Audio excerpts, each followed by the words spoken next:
With me now is David Phillips, senior climatologist at Environment Canada. Thanks for being here, David. Well, Renee, nice to be with you. And certainly we've got rid of the smoke in the east, not in northwestern Ontario and across the prairies. It still lingers. You can see it from satellites, but boy, it's gross at the surface. You can actually feel it, taste it, and smell the smoke in pretty well all of Manitoba except for Brandon and in the southwestern corner of the province, and pretty well a lot of Saskatchewan, particularly in the north, and parts of Alberta, as you've described. So it just hovers there in the west, and hard to kick it out. How would you say this year compares to previous years in terms of severity? Well, I mean, it's hard. You know, we're still only the halfway point. But what I've seen of the statistics, people are talking about this being the second worst year on record for fires and area burned, if that's often the criteria as to how you decide. We've seen an area of almost 5.5 million hectares have been burned. We saw that a couple of years ago where we had 15, 16 million. So it's quite a ways to go. But this is the second worst, yet we still have several months to go, and the forecast doesn't look like it's going to end tomorrow. So we certainly have there've been a lot of fires. We've certainly seen them in the eastern prairies, Manitoba.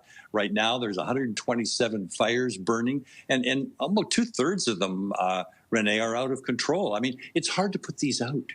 I mean, it's like trying to put them out is like spitting on a campfire. I mean, it's nature sometimes created them because of lightning, and you need nature to bring the proper weather to extinguish these flames. So the smoke is traveling everywhere, and it is particularly focused as we talk on the prairies. Out in Winnipeg this morning, I had a colleague who said she rode into work, and then 2 hours later, you could hardly see it outside because of all of the lingering smoke. So it looks like the air quality health index is 10 plus. That's the highest on the scale. We see very limited visibility. The winds, it's just like a calm situation out there. And the air, Renee, is the weather circulation. It's a low pressure area coming in, and that's often a good sign, except it's moving so slowly, and it just seems to recirculate the smoke.